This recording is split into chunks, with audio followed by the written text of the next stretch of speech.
And we welcome you to the weekday kickoff, the previously named Football Fridays. I am Ryan Osborne, joined by Joseph Pavlenko and Becky Nguyen behind the controls, as we have Fullerton College and Norco facing off against one another in a non-conference matchup on match day number 7 for Fullerton. And Joe, you look at these two teams on paper. Fullerton College, you saw it last week. They struggled quite a bit with Cuyamaca, but this is a chance for them to get back into the win column. Yeah, it is. Sorry, I was thinking about it. I don't have paper in front of me, but yes. So there is no paper to, it's also distracted by weekday kickoff. I'm still not a fan of that. I mean, hey, you know what? And We then, come and up then with what we Becky can at the come up. controls and not on the ones and twos. I mean, You know what? I can only deal with so much binary at so many times. Wait, that's ones and zeros. Either way. You know what? We've got the weekday kickoff, and Fullerton College is looking to bounce back after a 4-1 loss against Cuyamaca. Last week, Fullerton College, not the best showing. I mean, you and Mark were talking about it quite a bit last week. Fullerton College, their midfield didn't really control the game. Backline didn't have the game that they would like. But if you're an athlete, you're thinking about that last matchup, it's actually really easy to be able to say mentally, let's get rid of that one, toss that one in the trash, and move on very quickly. well, and we saw by the end of the match when Fullerton was feeding it to the wings, they were sending the ball upfield in what we would say is a traditional soccer style of play. Feed it to the wings, send it back to the center, try to create scoring opportunities. That was giving them shots and chances on goal in that game. It was indeed. And one thing that you and Mark noted that I also really like to be able to go back to is the fact that when you have the physicality that Fullerton has, they had 14 yellow cards going into last week. They end up getting 3 last week to bring them up to 16 or 17. When you have that physicality, if you are able to present that presence on the pitch and be able to establish that sort of dominance in terms of the physicality aspect, it's going to be really tough for your opponent to get back into a game, especially if you're able to get an early goal. Yeah, Fullerton has always been a physical team. When they were a little bit greater in stature, because Mark was talking about being one of the smaller fielded teams he's noticed that Fullerton has fielded. I'd say it's like having a team of Hulks out there, but maybe we'll go with a team of Mighty Mice out there this season. Physical, small but mighty, and yeah, they like to draw those fouls, which could be tactical. It's not always them just playing recklessly. Yeah, and you look at Fullerton College and Norco between these two sides. Norco is a team, and Joe, I didn't end up giving you the stats for them because I forgot. How dare you? I'm going to kick you off the air like Kimmel. You look at Norco, they also have quite a few yellow cards to their name. They are in double digits, just like Fullerton. So if you're looking at this matchup, you mentioned physicality. We talked about it a little bit. This is going to be a physical matchup. These two teams like to be able to put the body up against someone else and be able to take that position inside the box. So it's going to be interesting to see how that plays out. You look at these two teams, in the last, we'll say, 12 years of play, it has been a very lopsided affair in favor of Fullerton College. Fullerton winning in 2024, 23, 22, and 21 were scrimmages, and then 18 through 2013 were all Fullerton College wins. Norco has not beaten Fullerton College, whether it be at home or away, since well before 2012. So if you're the Norco Mustangs, the only thing on your mind is not only just getting a win for this season, but you're also thinking to yourself, okay, how can we get ourselves a win against a very quality Orange Empire Conference opponent like Fullerton College? And if you do that, you get yourself a win and your first win in the series in quite some time. Ryan Osborne joined by Joseph Pavlenko in a little bit, and Becky Nguyen behind the controls. Mark Pavlovich is going to join us in just a little bit as he walks up the stairs. And we want to remind you that all games here on Hornet Radio give you the opportunity to keep yourself in touch and updated with the Fullerton College athletic program. We have a lot of live games coming up right here on Hornet Radio and the Full Call Sports page. So if you are watching this on the Full Call Sports page, we welcome you. We are Hornet Radio. Ryan Osborne, Joseph Pavlenko, CRTV 147 student Becky Nguyen behind the controls. And we On the ones and twos? On the ones and twos. There you go.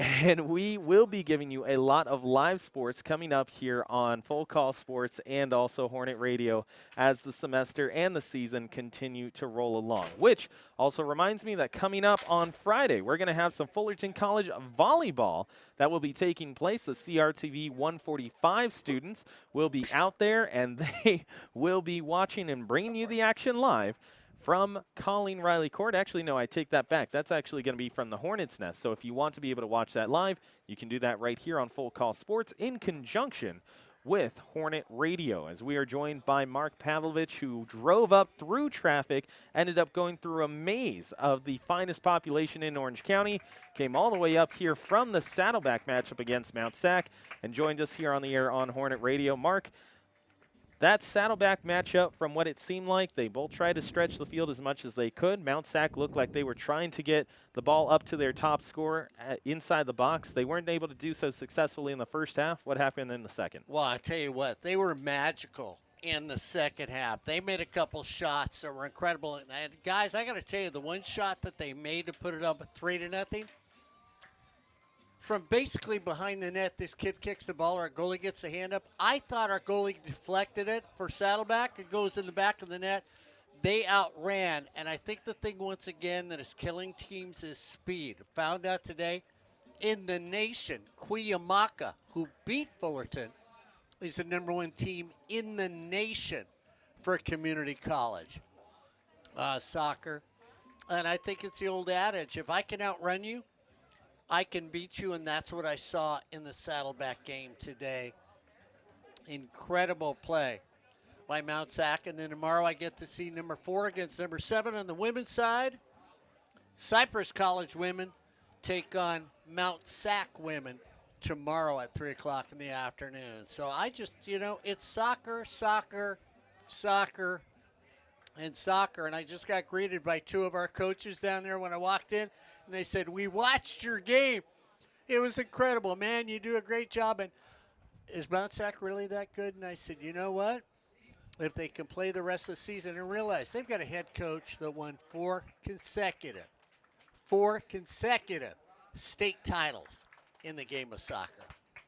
And you add on 2 national titles. He's got 6 altogether. He's got 2 national titles. So what I'm hearing is that's just a few. So what I'm hearing is, with where Cuyamaca is ranked in the ratings, Mark was maybe a little unjustly harsh against the Hornets last week on the air. No, not at all. Yeah, I think that would also be kind of mirrored by the coaching staffs as well. I mean, you look at Fullerton College, they have a pedigree, especially in the last 6 years or so, of being able to be competitive with the top programs, not only in the state, but also in the entire country as well. And it's interesting when you look at that last matchup. Fullerton College didn't have the game that they would want, but it's an easy one to erase. We're going to step aside real quick. When we come back, we'll have the starting lineups pregame and get you the action between Fullerton and Norco.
And we welcome you back to the weekday kickoff here on Hornet Radio. Ryan Osborne joined by Joseph Pavlenko, Mark Pavlovich, and Becky Nguyen. Live pitch side as Fullerton College gets set to take on Norco here tonight. Now, when you look at Fullerton College, real quick, we take a look at the head-to-head kind of comparison between the two. For Fullerton College, they are 1-3-2 to this point in the season, 6-2-1 on the other side for Norco, who has one of the best logos I have ever seen in not just community college, but also across the entire collegiate athletic scope, landscape. Mark, you take a look at that head-to-head matchup. You can see Norco's alternate logo on the left-hand side there. It is a horse standing up, ready to roll. They have given up a grand total of 11 goals. They have scored 20 on the other side for Fullerton College. They have scored 8, and they have given up 14. As we switch it over to the starting lineups real quick, we will get to the players to watch. And when we look at the players to watch, Fullerton College, in this one, it's definitely going to be Josias Palacios. He leads the team in scoring. He's going to be up top for Fullerton College consistently. He's a very big possession type of player. Joe, you like him. Last week, he did pretty well. He got the opening marker for Fullerton. Yeah, he did. He has been a surprise to the start of the season, I'll say. Like I was talking last year, normally we're waiting for Fullerton to kind of find their foot. And they're coming out swinging this season, which is a little bit change of form. And like I was saying last week, I think it's just a change of perspective. Normally we're waiting for them to find the foot, and the defense is on lock. They're just in the process of locking down the defense this year. So you take a look at the next person, Evan Courtney. He's going to get a start here today, and I think he's going to be real key, X factor, if you will, for Fullerton. He has a lot of speed. He did score a few times last year. Unfortunately, his season ended early. He's back here with Fullerton College, and he's going to get the opportunity to be in the starting 11. Last person, I'll leave it up to Mark. That's Andrew Ariola, who is a very big defender, and he's going to be the key as that controlling center back, Mark. When someone who isn't familiar with all the positioning in soccer sees a center back and they see that tall guy on the back line, what is the benefit of having a very big possession-based center back? Well, what it is first of all, he plays the game very physically and he's quick. He can jump the person who's got the ball, make the offense change their direction, and that's going to be the big thing today. I think the back line was not as strong as they should be, and I want to see if Greg goes back to the triangle defense here, Ryan, which was so successful last year for this team. So we're underway between these two sides. We'll see if Coach Greg Aviles and Kenny Castellanos go to what Mark is talking about as we get to the starting lineups while you see the action getting underway. For Norco, in goal it will be Aiden Zamora, joined by Melvin Tenorio and Alfredo Valencia, with Diego Padilla as well. Christopher Alvarez and Ray Nishimura, joined by Jackson Killen, Adrian Rivera, Ivan Morales, and Juan Zaragoza, who so far is the star for this Norco squad. He leads them in scoring, and he has a couple game winners to his credit as well. They're joined by Tommy Castaneda. On the Fullerton College side, Steven Martinez will reprise his spot in goal. Last week didn't get the start, but came in the second half, gave up 1 goal against, and came away with 4 saves to his credit. Andrew Ariola, who we just mentioned, is a player to watch here today, with Ruben Morales Guerrero, in addition to Evan Courtney and Josias Palacios, the attacking duo there, who will be key for Fullerton in the early going in this one. Antonio Villafano will be out there with Cisco Torres and Ryan Manabi, in addition to Ivan Almeida. Those are the 11 for both sides as we are underway with the weekday kickoff here on Hornet Radio. Ryan Osborne, Joseph Pavlenko, Mark Pavlovich, and Becky Nguyen here pitch side as the sun begins to dip and the nighttime comes across the Brea Olindas. Mark, we talked a little bit about it last week and how the pitch can kind of change in terms of the direction that bounces will take because of how slick it can get with the dew point. Here at Fullerton College, we have seen this so far, not just this season, but in the last 3 years, as this is an offsides against Fullerton. We've seen it in the last 3 years where the pitch plays a very big role depending on how slick it is based off of moisture on how the game is played. Well, the other thing it does, Ryan, is, you know, if you aren't sure-footed playing the game of soccer, you're in a great deal of trouble. And, Joe, you know this. You've got to make quick cuts. You've got to find an opening. The guy's got to get the ball to you. And then if you've got to dribble it and outmaneuver something and your feet aren't going to go where you want them to, you're in big trouble. And you know that because a man like you, who is basically one of the top dancers in the world, knows how to move his feet. See, there it is. Had to say dance. Joe's starting in the booth already. Yeah, you're definitely right. And I mean, there's only so much your boots or your cleats can do, right? And especially on turf, like Ryan was saying, you get a little moisture on there. There's a little slickness. It's at the end of the day, it's basically carpet. It's carpet with little rubber pellets. And so there's not really that same sort of, you're on natural grass and you can kind of dig into the grass and the roots, and there's that soil beneath you to give you that, should we say, leverage to turn and switch some momentum up on a turn. Here's Palacios along the touchline, goes off of him, and it's going to go out, which will end up bringing over Tommy Castaneda to toss it in, and he will end up giving it right back over to Adrian Rivera. Rivera dribbles over to his left. He tries to leave it towards midfield. On his right will be Ray Nishimura. Nishimura watches on it, goes back to Tommy Castaneda, intercepted there by Fullerton College. Fullerton going from left to right in the blue kits as we are used to here at Fullerton. Fullerton doesn't really like to go to the alternates too much for this program here, Mark. We haven't really seen that from a lot of the athletic programs across Southern California in the last 10 years. But this men's soccer program here at Fullerton College says, hey, you know what? The whites and the blues work for us, so why go away from it? Yeah, I agree. Popper up over towards the right that is picked up successfully by Aiden Zamora. And if you look pretty in it, why not wear it? And they do. I mean, it always. And Ryan, let's put it this way. Tradition, Fullerton, blue, gold, and white. So wear the colors. Taken away, Ivan Almeida. Little pop, right-hand side. Courtney's going to watch it, as will Adrian Rivera, and Rivera's going to let that one go. It's going to go out for a goal kick. Ryan, the one thing I want you to notice quickly is if you watch that back line, they have already crept up twice in this first part of the game, all the way up to the 40 in the offensive zone. They are not sitting back against Norco. Popped up into the air, taken by Fullerton. This one will go over towards the left-hand corner. Nishimura chasing after it. It goes out.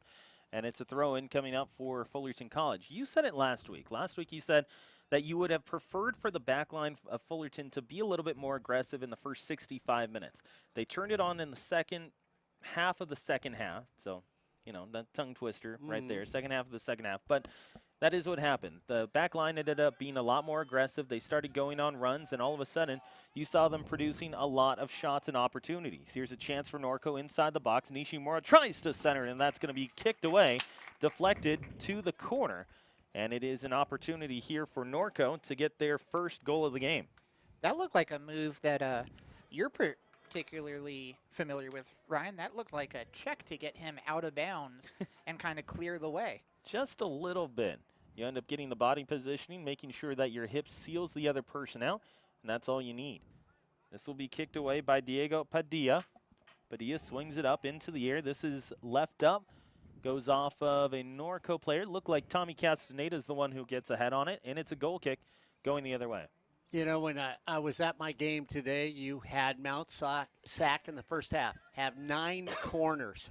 If you want an advantage, take 9 corners in the first half. That gets you into a rhythm, too, because, Mark, you're able to go to multiple different set-piece opportunities, kind of open up what you want to do, as this one is intercepted by the back line of Fullerton College, chased all the way back to, with Almeida. Make that Cisco Torres, and Torres is going to try and boot it off of Nishimura. Nishimura fighting for it. Finally, Torres is able to line it towards the middle, and Fullerton can get it out. Diego Padilla with it. Padilla, deflection twice, popped into the air. Taken over by Martinez, gets away. Cisco Torres has to chase after it. He gets to the goal line in time, and he cannot clear. Fullerton hemmed inside their own zone. Now Evan Courtney. Courtney down the middle, little dropper, goes over towards Palacios. He can't get to it before Castaneda, and Castaneda with the nice intercept. Here's an off-footer. It's going to go on the left-hand side of Nishimura, who is offside. So it looked like, who is that? 23 over on Norco, so that would be Castaneda. Looked like he was trying to help Palacios do a quick change on the field with as much as he was tugging on that jersey. He said, you know what? The home and away just doesn't work for me. You guys need an alternate. Maybe some sort of camo pattern.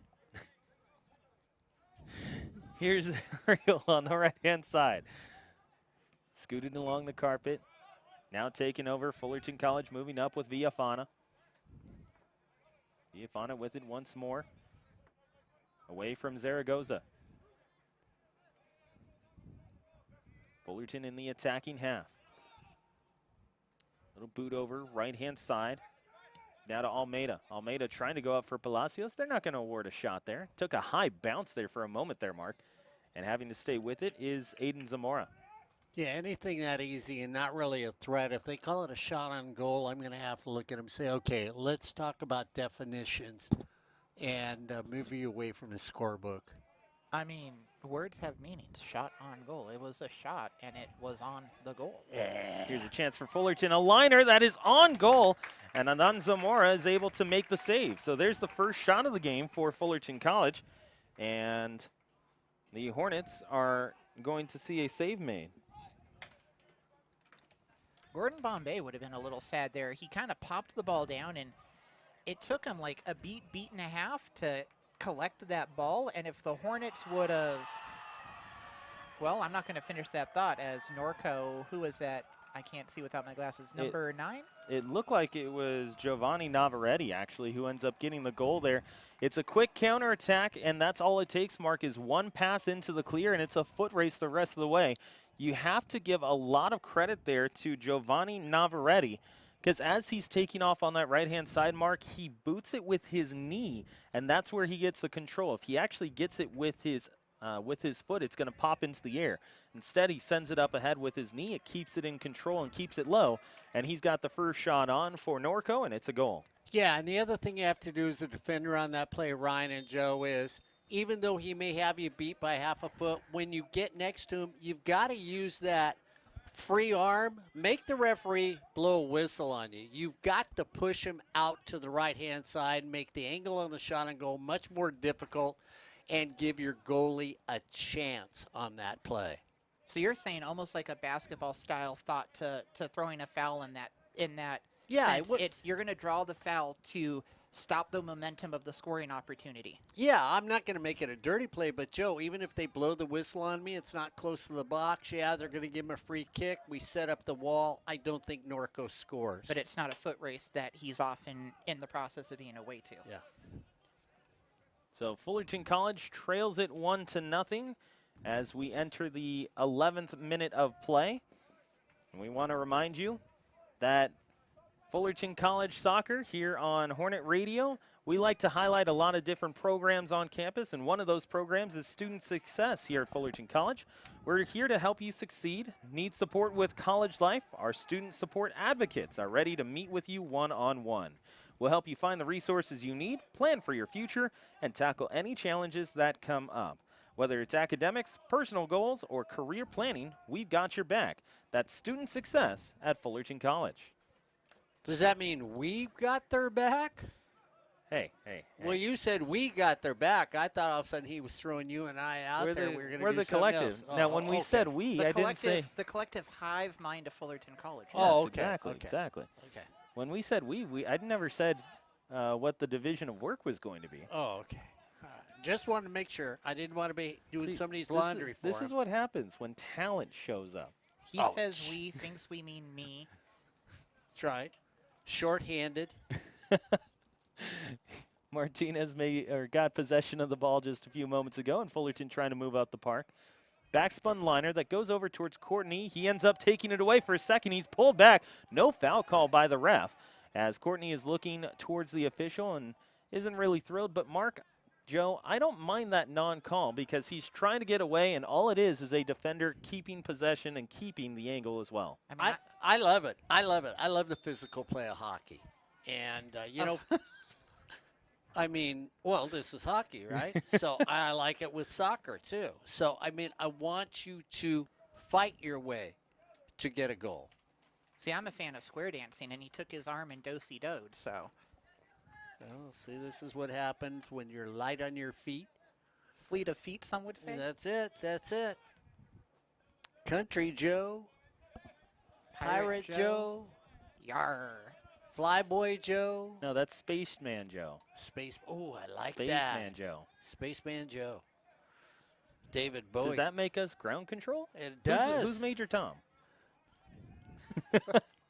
Ball towards the middle of the park as Fullerton College tries to get it back. Popped off the head of Ivan Morales. Morales looking for it, and it will end up being a foul going against Norco. So Fullerton gets a set piece just outside the attacking third. And if you're watching online and you see all the football markings for the gridiron football, it's going to sit right at the 36-yard line. Under 32 minutes to go here in the first half of play between Fullerton College and Norco. A goal in the 9th minute for Navarrete. Giovanni Navarrete opening the scoring between these two sides. High chopper finally cleared out by the back line of the Mustangs. But Navarrete is the one who ends up opening the scoring, and they look to counter again here. Nice stab away there, successfully by Cisco Torres. Torres stops the chance, and the Mustangs commit a foul. And it looks like it was Nishimura who ends up getting called for it. And, Ryan, that's what you do in the back line. You've got to take on the individual. You've got to put your foot down. If you have to, you get a little physical, Joe. Like you said, we've already seen Norco grab and clutch on more than one occasion on the field. Yeah, you throw your body in the way. Yeah, exactly. And if the Hornets can do that, then they will easily get into this game. You know what they say, chicks dig scars, right? Yes, they do. And long white mustaches.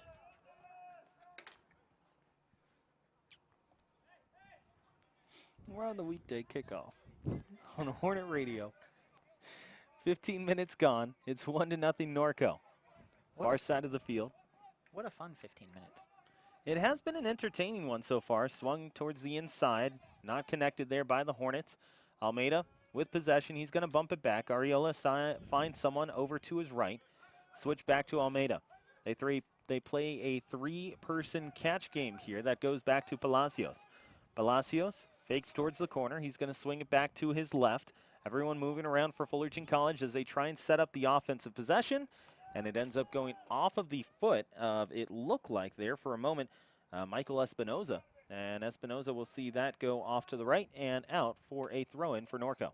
Norco doesn't seem like they're piling on the pressure as quickly and as hard as Cuyamaca did last week, but it certainly feels like, especially as Fullerton gets deeper into their attacking third of the field, that they're starting to increase the pressure and not let Fullerton sit on the ball as long and pass the ball around, and that could be a problem.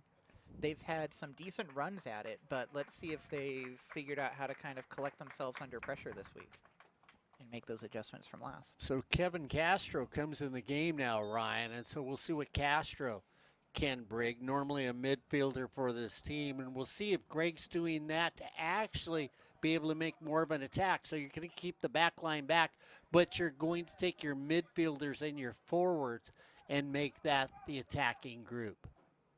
Well, and what was it you last week? Was it was it Ryan? Or were both you making comments on it? Fullerton in the middle of the field, and they seem to be controlling it a little bit better this week than they were last week. They have some form of command over that center of the field. Oh, yeah, I think it's big time, Joe. I really do, because they're playing in the attacking zone of Norco so far this entire game. Well, and one thing, too, is that you have to look at the amount of passes they were able to string together. This should be offsides, and it is. The flag is up on the other side. But you have to look at the amount of passes they were able to piece together successfully at a time. And it looked like up until about the 65th, 66th minute, Fullerton couldn't get more than 4 passes together at the same time before they either had a chance, because they were pushing it up, but you also, in addition to those chances, we're seeing the ball not connect or get taken away.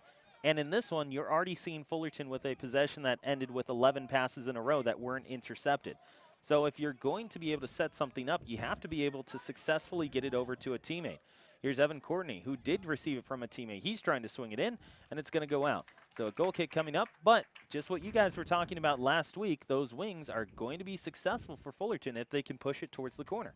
Yeah, and this is what I saw from Mount Sac. The thing that you would see happen on this, though, too, Ryan, is then you had people cutting across in the middle of the field, which usually they were open so they could get a clear shot on goal. against Saddleback, and the Bobcats just could not handle that sort of offense. Well, and also it looks like it could have been the quick early markers from Cuyamaca against Fullerton last week, but the back line seems a little more aggressive, playing a little further up. And maybe it's like Mark was saying, it was a foot race, because I'm seeing Evan Courtney drop back a lot more than he was last year, which to me tells me he feels more confident that he can make up the ground and get up field when he needs to and not be outran. I want to go back to what you just said a little bit before that, Joe. With the early goals by Cuyamaca, and you guys can speak to it more than I can from a more soccer background, but it's really tough as a back line to be able to settle into a game when you're already chasing or you're tied that early in a matchup. And I believe, if I remember correctly, by the 8th minute, it was already 1-1. By the 13th minute, it was already 3-1. So if you're a back line for any team, not just Fullerton College, this was brought in towards the middle, doesn't end up working there, as this will be taken away by the Hornets. Trying to swing back for it is going to be Ruben Morales Guerrero, and they will play catch on the back line with Areola. But it's difficult to get settled into a ball game and understand what the theme and really the rhythm of a game is if you're already chasing goals. Well, I mean, nobody wants to be at a deficit, right? If you're at the back line, it feels like it's your fault. If you're the keeper, it feels like it's your fault. If you were in the second just entering, ooh. Here's a beautiful ball over to Almeida, and that gets deflected. Almeida taking a shot. He finds someone else. It's going to swing towards the middle. An excellent ball starts this, Mark. You go back to the starting pass. That through ball from Areola, as this one swung all the way over towards the left, that should end up being a goal kick, and it is. But you have to look at the vision of Areola finding someone in Almeida on that right-hand side. Yeah, and then you put Norco on their heels. I'm going to go back to both of you, too. You guys, before our game started last week, talked about the identities of past Hornet soccer teams. Oh, there was so-and-so. Misa came out here. They were offensive. Then they became a defensive team. Then became this. I got to ask both of you, because I thought if I got here early enough, I was going to look at you and say, I want you guys to tell me what the identity is for this Fullerton College soccer team. Do they have one, Joe, or don't they? I think it's kind of to be determined. I think we're in the preseason identity finding. This team's still teenagers and going through some puberty, and I think we see a little growing pains maybe here and there, but they're in the middle of figuring out who they are going to be. And I think they're going to lock it in, especially from how they're playing so far in this match. Ryan, I'm going to throw it at you, too. I mean, do we give them that much time? Because the state of California has so many good teams. You get down in the dumps, you're not going to the playoffs. I think you can give them a little bit more time considering the quality of opponent they have played. So that's the thing, too, is that, yes, the state of California is very good, as Cisco Torres is going to have to chase after this one quickly. Nice takeaway there, and he's going to clear this one towards the middle of the park. And Fullerton College gets away from danger for a second. Castaneda, a little push there, but he ends up winning possession for Norco. The Mustangs trying to push on that right-hand side, and it goes to the goal scorer, Navarrete. Navarrete swinging, dribbling, looking, takes a shot that don't dribble in, and a save for Martinez. That'll be one of his easier saves of the night, and it's the third shot of the game for Norco. I forgot. What was I saying? Identity. But yes, the identity. When you look at the quality of opponent that Fullerton has played, they played West Valley. They have already played a couple of other teams ranked in the top 5, including Cuyamaca as well. And when you look at Cuyamaca, #1 team in the nation, like Mark said, you look at West Valley, who is ranked in the top 5. You look at Lake Tahoe, who is also ranked in the top 15. It's tough to find your identity when you are trying to play those teams who are known in the nation and not just California. So I think you can give yourself a little bit more time to find an identity, considering that you have played a lot of teams who aren't going to play the same style as the Orange Empire Conference, and that is where your season matters most. Well, and right there we saw what Mark and you were kind of hinting at, Ryan, with Palacios in the triple or quadruple coverage right there. One of the leading goal scorers on the team, and they went and singled him out. Yeah, and for Palacios, it's like you said, he's leading the team in scoring, and he has been able to really be a big presence in the last 4 matches. He's got 4 goals in his last 4 matches and trying to continue that here. Little break in the action here. which gives us a chance to let you know that the FC Team Store is available and open for fans. Show your Hornet pride and visit the FC Team Store for official jerseys, gear, and fan merchandise, whether you're cheering from the stands or representing on campus. We've got everything you need to support your Hornets. So stop by and gear up. But that's not the only thing we want to tell you about. If you haven't had a chance to take a look, the journalism program on campus is also fantastic for Fullerton College. If you're ready to tell the stories that matter, Fullerton College's journalism program offers hands-on training in print, digital, and broadcast media. Learn from working professionals using industry-standard equipment. Get certified and watch this Fullerton College team score. 1-1, a tie here as it looks like Fullerton gets the quick counterattack, and going the other way, Fullerton College finds the net with Kevin Castro. That was a beautiful floater, and I don't know what miscommunication was there. The keeper on Cuyamaca's side, Aiden Zamora, I don't know what happened. It seemed like he just kind of stood there and let it happen to him. Yeah, I mean, I thought the Norco goalie, I was like with you two, stood there and looked at everything and said, okay, I'm not going to move. And he actually, after the goal was made, Joe, he looked at his defenders and went, do you think he was waiting for an offside call? no, I think he got caught flat-footed because I think he was so surprised that nobody did anything to pick up anybody. And then when the ball came, he was like in between Iceland and Brazil. He didn't know which way to go. And at the end of the day, he took the Brazilian way and let the sun get in the goal. So it's 1-1 our score. Heavy pressure here by the Hornets, and it's swung over towards the left-hand side. And Fullerton College gets right back into it. It is a draw for the moment being. And what's crazy about that, guys, is the fact that that goal is brought to you by the journalism program, which allows you to get certified in journalism, PR, or advertising, and graduate job ready. Your media career starts at Fullerton College. 1-1 our score with under 20 minutes to play in the first half. You know, he was probably, that's why he got caught off guard, because he stopped to think of the opening line of this game. So the goalie was great, and that's why they beat Norco tonight. And then I realized, oh, no. Fullerton 1-1 and trying to attack once more. Leggetti just ended up hopping onto the pitch for Fullerton College a few moments ago. He's one of the top 3 scorers for this Hornet squad. Didn't end up getting into the starting 11, but Mark, we've talked about this time and again. This is not a traditional starting 11 for Fullerton College because I'll say in the last 5 years of play that we have seen this team consistently, we've maybe seen a consecutive repeat lineup once or twice. Yeah, and what you'll get is you may get 6 people that'll repeat, but not everybody will repeat. So you've got somebody in Greg or Kenny that is willing to experiment with everybody, just like BJ does that down at Saddleback. You get Kristen that does it over at Cypress. And that's what makes great coaches, because, Joe, if you just keep mixing the salad up, nobody knows what they're ever getting. Well, and as announcers, we kind of joke back here that, you know, Greg has a roster 40-some players deep, and gosh, that's a lot of names to memorize. But when it comes to playing the game, some could say it's the best players and the best variety on the field.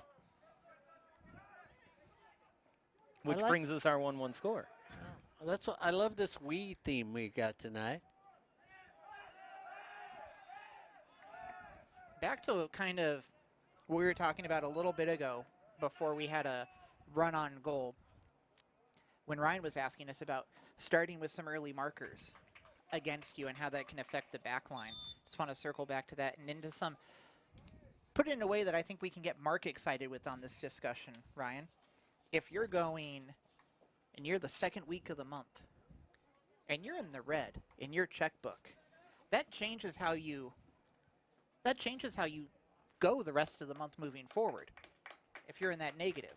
And so that's kind of, I think, what happened with Fullerton last week with their defenders on that back line. Yeah, I mean, if you're fiscally sound and you know what you're doing, you can correct any inequities that you have. And that's what makes people in the world of money markets successful. If you're somebody that will spend even though you're in the red, you'll just get further in debt. And the further you get in debt, the harder it is to get out. And that's what teams who are not successful in soccer do. Little jersey tug here. That's going to be a takedown. Advantage play to Fullerton College. No, sir. It'll go back to the goalkeeper in Adan Zamora. And Zamora is going to watch this one get cleared away. So Norco escapes a little pressure, a little contact, and they're able to find themselves with a counterattack opportunity. Scooted over towards the right. It will go to Alexander Galan. Galan with it. He'll check it over to a teammate. Finally played over to Zaragoza, who's trying to get back onto the scoreboard. Lines it down the middle. Here's a chance, and Cisco Torres has to clear it off of, it looked like initially Alfredo Valencia, and it will end up going off of his ankle and out. That was a heck of a play. For a second, I thought I was flashing back to watching WrestlePalooza this past weekend. You know, it's interesting because I think it probably came down from the head of referees, and it might be that coaches last year complained about so many times they were getting. We know that Kenny got in trouble more than once with referees last year, yelling and screaming at him. And I think if you let it play roughhouse about his team and his players. Yeah, but if you let it roughhouse, Joe, and it's roughhouse on both sides, you know, you've got a little kid. If she plays roughhouse with a cousin, and then the cousin plays roughhouse with her, she can't come running to you and say, "Hey, save me." You're going to look at her and say, "Hey, you're going to play that game." Yeah. And I think that's what referees have now done in the game of soccer. Again, I applaud it. I like the physical game of soccer. Well, I think some of it, too, is if you see a team being aggressive and then they're demanding calls that say, I let you play rough, and you have to deal with also getting played rough against. I agree, totally. Up into the air. Here's Arioli. He's going to drop it down off of his head, looking to clear out the Hornets. They can't do so, but they will pick it up on the right, and it looks like it'll go to Jack Overton. Overton does have some points this season, taken away by Castaneda. Castaneda looking for someone. He's looking to take a shot. He's going to spin one over towards Martinez. It takes a funny hop, and he will make the save. So there's a shot that gets credited to Norco, the third save of the match for Steven Martinez. And you watch Castaneda. He jumps the short ball and runs in. Nobody's there to pass to, so why not? Take that shot. We've got 15 minutes left in this game. We've gone 30, and we're tied at 1. Chance for the Hornets. Here's a shot by Leggetti, and that goes up high. So it's finally we see everybody waking up on this field, and you can, you know, Kenny and Greg are probably down there going, I can hear these guys' voices carrying. We got to show something tonight, or we won't be able to look Ryan, Joe, and Mark in the eye.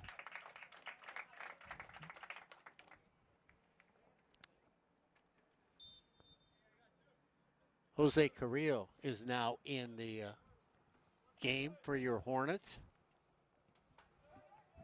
Seems like both sides, Norco and Fullerton, are kind of taking turns, it feels like, Mark, piling on the pressure. Norco will have a go at it, and Fullerton just goes, okay, it's our turn to pile on the pressure, and they'll try to cram the ball down Norco's throat, and then Norco goes, all right, you had enough, now we're going to try and do it to you. Scooted back. Chance here for Norco with under 14 minutes to play. It is a 1-1 matchup between Norco and Fullerton. And we mentioned it at the top of the broadcast, Fullerton College has not lost to this Norco squad in well over a decade. You can go all the way back to 12 years ago, and Fullerton has an undefeated record against Norco College. Really quick, a corner kick coming up here for Norco. It's going to be their third of the match to this point, none for Fullerton. And it's a great chance for the Mustangs to get back on the board and get the lead back. Ball is on the far side of the field. Castaneda kind of mixing it up in a little bit at the top of the box.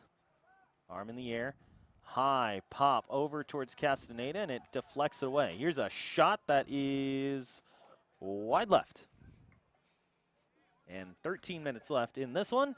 The goal kick coming up. And while there is a goal kick, we want to inform you about more programs here on campus. And speaking of being informed, you can stay informed with The Hornet, your campus newspaper. From breaking news to in-depth investigations, our student journalists bring you the stories that matter, and especially ones that matter to the FC community. Read it online today, The Hornet, where student voices make headlines.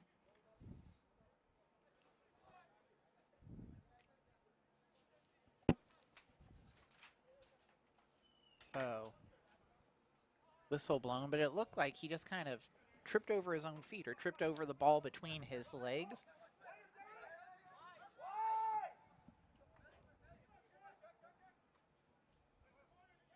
Ball towards the right. That's not going to be credited as a shot, whether it be by the official statisticians or myself, the non-official statistician. Overton now with it. Scooted off to the far side. Norco 6-2-1, coming off of a loss in their last matchup, but they had won 5 straight prior to that. Swung to the right. Here's a chance. Thinking about taking a shot is Valencia. Valencia's going to swing back to his right foot, going against Cisco Torres. Torres doesn't give him much space to work with, and now he has to retreat. Scoots it back over to Zaragoza. Zaragoza with Valencia. They play catch. Taken away nicely there by Ligeti. Ligeti ends up getting fouled, taking possession back to the Hornets, and Norco will be called for the whistle. You know, if you guys ever do a PSA on glaucoma or anything like that, what you need to do is come over here at the stadium and shoot through the glass windows, because that's the feeling you get when you look at them, that you may have glaucoma. It's foggy, it's dull, and I can't see anything. No, I'm bringing Windex next week. That won't help. I've tried. No, you end up having to scoot down, just like all the good athletes here at Hal Scherbeck Field. The lower the pad level, the more that you get a positive reaction at the end of the play. Listen, so just like that, you have to be able to go under the window, and you see everything on the field. I'm 37. He's got a bad hip. We're too old for this, man. I've got a bad back. I can still do this. Wow. You guys are just giving up. Then there's Becky. She doesn't even move, so that's okay. Well, she's the producer. She's in the captain's chair. That's true. Oh, that's Captain Becky. Don't forget, if you want to take a look at Hornet Radio's Instagram page, you can see Captain Joe. That was Captain Davy Joe. Oh, I apologize. Captain Davy Joe. Kicked up into the air. Now it's going to go off to the right. Nice control there by Jose Carrillo. Carrillo looking for someone on his left. Deflected away from Paul Acosta. Acosta can't get to it before Nishimura. Nishimura takes over. Now Acosta gets it back. Acosta on the left-hand side, all the way back to Ariola. He's going to slow things down and survey his options, and he does swing it over to Cisco Torres, captain for this squad. Cisco has been with the program for a couple of years now, trying to get this Hornet team past round 2 of the playoffs, where they went last year. Fullerton ended up winning their first round matchup against LA City right here on Hornet Radio. You saw that live on Football Fridays. And then Fullerton went on the road to Long Beach City, and unfortunately for the Hornets, ended up with a loss in quite literally the final moments of their matchup, and it was a 1-0 defeat that ended up bouncing them from the playoffs. Throw-in coming up for Fullerton on the far side of the pitch. And with under 10 to go, Fullerton College is tied with Norco at 1-1.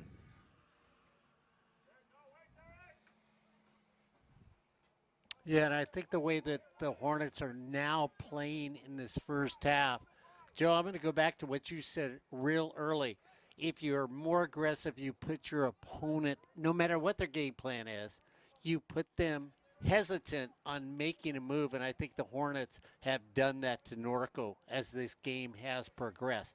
They're not as aggressive. They're not as quick to try and make a break. They're realizing that the Hornets can counter very easily, and they saw that already happen. They're tied at 1, so they're a little hesitant to say, okay, let's go flying down the field, leave the back door open, because if we do, somebody's going to steal our pound cake. Well, and I think it's terms I use with my background in fencing and sword fighting, right? Tempo, measure, let's even throw rhythm, right? And so I think if you can get somebody else to dance to your song or to play at your rhythm or at your tempo, they're not playing at what their most comfortable pace is. And I think that's what you do when you control the game, or you're controlling possession. You're trying to keep them playing at your tempo, and your tempo probably isn't their tempo. And it is really difficult as Jack Overton gets to this one. He's going to get this one taken away for a moment. Acosta will bring it back. Castaneda gets in front of it. Here's Acosta once more, and Norco controls. And it is really difficult, like you said, Joe. I like that phrase. You don't want someone else to force you to play their own song. And when you look at something like Hornet Radio, They don't do that there. Hornet Radio plays the best music for the longest time here on campus at Fullerton College, and you can tune in to Hornet Radio, your campus soundtrack. We're streaming live with some of the best mix of music, talk, and local programming. Whether you're studying, commuting, or just hanging out, Hornet Radio keeps you connected to campus, and you can listen online now. I know I'll be listening on my long drive home tonight after this match.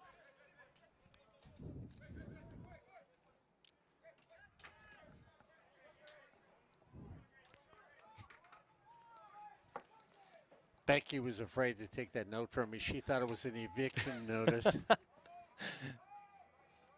Norco with it, trying to scoot over. Norco in the all grays here tonight, going from right to left. Here's a chance. Little floater. It will count as a shot, but it's not really one that Norco wanted. That's their 5th of the matchup. And with just about 7 minutes left to go in this first half, it remains 1-1. And you don't, Joe, it's real interesting because you already just brought up that whole tempo and how you want to dance to your own music. And you watch it out here right now that each team has their own song working in this game. And now you've watched Norco go maybe more to a waltz, and you've seen the Hornets go maybe to a cha-cha while they're out here. And it's an interesting thing to watch them play that cat and mouse attitude here on the field. I figured you'd enjoy it. You bring up dance and how dance kind of seeps its way into almost every, or the athleticism of dance kind of seeps its way into most sports. I think the timing of dance, you could also say, applies.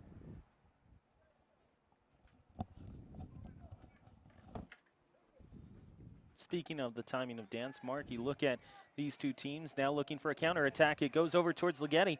Ligeti has to catch up to it, gets it over towards the corner. Just the touch is a shade too hard. Almost there for both these two teams. Here, I'm going to give you this.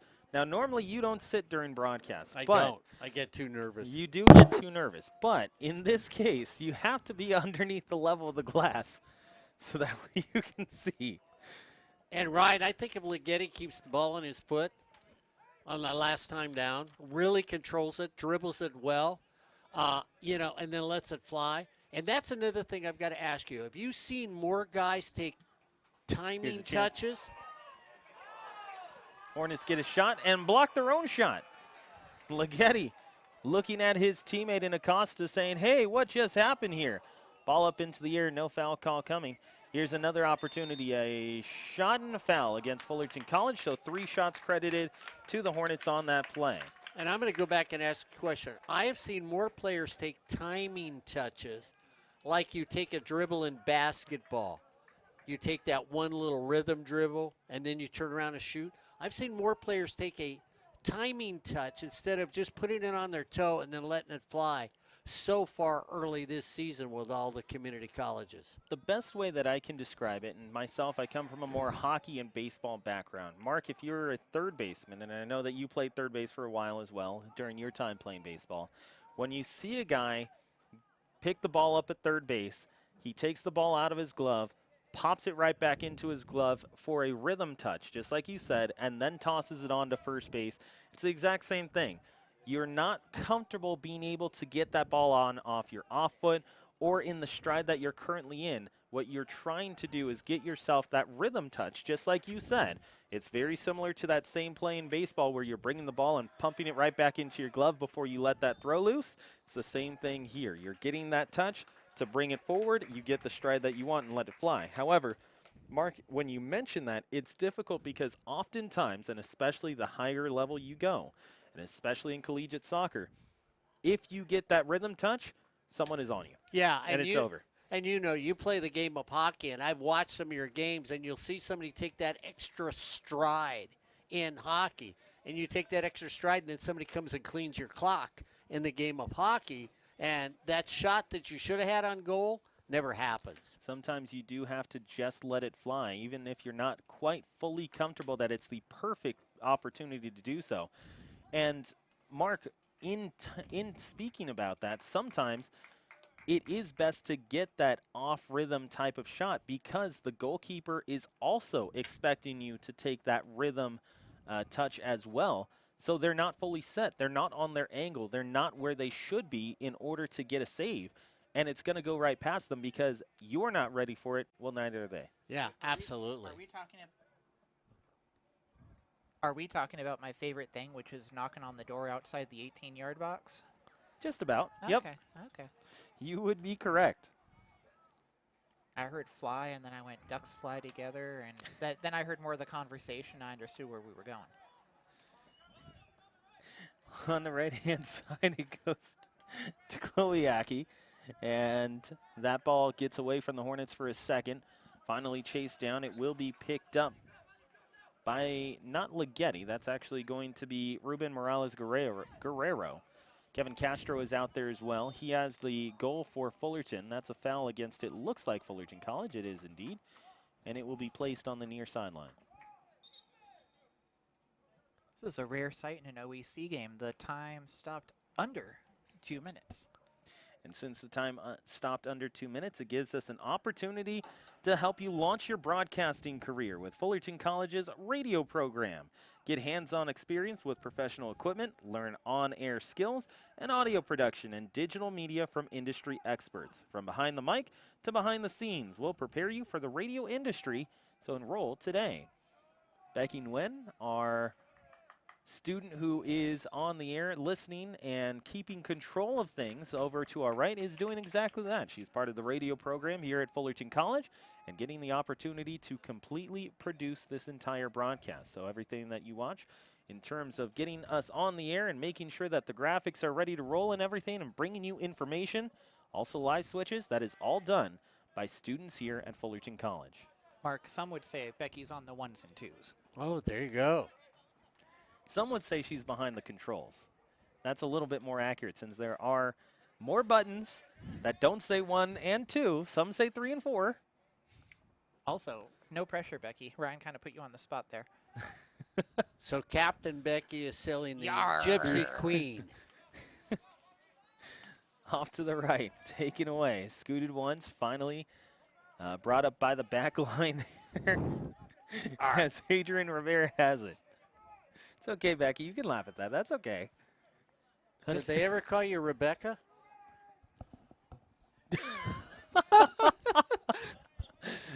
For those watching online who could not see, Becky just looked at Mark, and the quizzical type of view that she looked at Mark would basically give you enough to be able to look at the field and go, you know what, I'm going to move on. And exactly what the official does as well. He says, let's move on. Let's get ourselves to halftime. So that's exactly what we will do. With under 15 minutes left in the halftime, it's 1-1 Fullerton College and Norco as we finish the first 45 of play. Speaking of halftime, usually we play the Coach's Show, which is exactly what we will do in just a little bit. But we want to remind you that you don't want to miss out on the Coach's Show. Get your inside look at Hornet Athletics, get exclusive interviews, game analysis, and behind-the-scenes access that you won't find anywhere else. Available as a podcast on all platforms or catch it on YouTube, the Coach's Show is where sports insight meets entertainment. Did we just promo the program we're about to play? Yes, that is exactly right. You see, You see how I wrote that up? Mr. Osborne on the promo pony tonight. Way to go, Rebecca. Way to go. Becky, you got that dialed up and ready to roll? Alrighty, let's switch it over. So we're going to send it to the Coach's Show. When we come back, we'll have some halftime stats and the rest of Fullerton College and Norco. It's a 1-1 score between Fullerton and the Mustangs. You are listening and watching to Hornet Radio. Hello, everyone, and welcome back to this week's episode of the Coach's Show here on Hornet Radio. I'm Caleb Ramos, and as you can see, we're back in the gym with volleyball yet again. This time, talking to a couple of athletes from the women's volleyball program about how they got started in volleyball, why they came to Fullerton College specifically, and what it means to be a part of this program. All that and more here on the Coach's Show.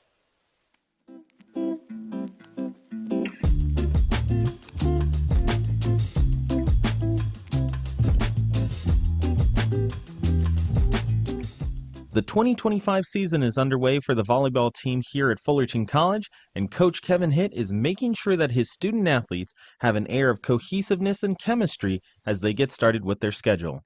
And having a bit of a rough season, how do you expect to improve this season after getting that first season under your belt here at Fullerton College? Yeah, no, I've been coaching for 34 years, and I've had 4 total losing seasons in those 34 years, with last year being one of them. But I'm going to tell you, winning a national championship at Northern Michigan University was probably my #1 favorite season of all time. Last year was one of my top 5. When I got here, I had 5 players show up.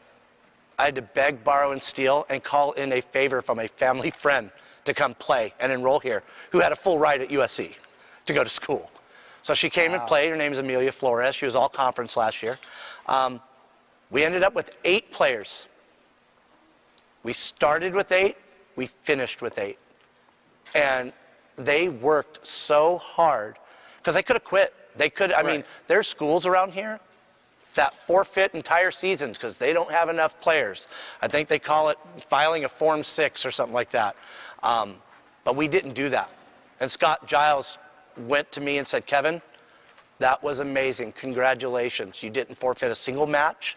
You were able to be competitive. We went 5 games, 6 different times, which means we were in those matches. So with that, I think last year, even though it was tough, those women deserve all the accolades in the world because they worked so hard and hung in there. And you know, college season is a month longer than high school. Right. With the expanded roster now that you have, not only just having 8 players, how do you adjust your kind of scheme that you want to run for that? Well, the thing is, you know, when I got the job, we only had 3 weeks until the season started. Right. This year, I was able to recruit, got a whole year under my belt of going out, getting players to come here to Fullerton College, you know, to revel in the academic world, the athletic world, the social world. We have so many cool things to offer here. We have a roster of 19. And what that does is it allows me to allow them to compete with each other. And one of my all-time favorite coaches, who was one of my mentors, Roger Goodwin, who was an Ichiban coach back in the day, Coach Misty May and all those folks, he said, Kevin, the cream will always rise to the top. So at 19, that's what I do. I let them decide who the starters are by just who gets after it in practice and who's getting it done. How do you, as a coach, you've been, like you mentioned, you've been very successful, national championship, assistant coach for the USA national team. How do you draw from all of those experiences and teach them to these young players? So Hugh McCutcheon, who was the head coach of the Olympic team when I was working with him, he told me one thing. He said, Kevin, at the national team level and sometimes at the collegiate level, it's not always about X's and O's. It's about getting everybody to go in the same direction. Right. And I think that's the struggle, because you have so many people from so many different backgrounds here. It's getting them all to buy into the program, buy into the culture, and then all go in the same direction. And if we can get that, the playing on the court will work itself out. How, as a coach, do you help them get going in the same direction? Yeah, I mean, it takes a lot of work because, again, all the different backgrounds. So, you know, you've got to do a lot of things that require cooperation. You've got to get them involved with each other in drills that they all have to be a part of. And that if one fails, they all fail. Or if one succeeds, they all succeed. So you put them in that team environment and you let them fail together, win together. And after a certain amount of time, normally, you'll have a team that's coalesced. They know each other, they're playing for each other, and they usually go in the same direction. If you talk to any of the student athletes on this volleyball team, they mirror Coach Kevin Hitt's thoughts exactly. It's all about the chemistry and how well they can get along together while moving forward as a team unit. Well, I was going to be done with volleyball after my junior year just because of high school coaches and the girls and everything. But Kevin contacted me and asked me if I wanted to play again. And I kind of told him I think I'm done. I didn't like it. I didn't have a good experience. And he told me that just come try it out. And if I don't like it, I don't like it. But I ended up really liking it here. You mentioned getting them to know each other and play for each other. I did notice the team picture that you guys had where you were posing Oh, yeah. with the rest of your team. How do you incorporate that kind of fun while being serious at the same time, trying to get better? Well, there's been a definite change in coaching philosophy and how you treat athletes these days. In the 90s, I was fire and brimstone. It was rah, rah, rah, yell, yell, yell, you're going to do as I ask, yada, yada, yada, and that was acceptable back then. Right. Things have changed. Models have changed. The way players react changed. I'm more of a Socratic method now teacher where I don't just tell them what to do.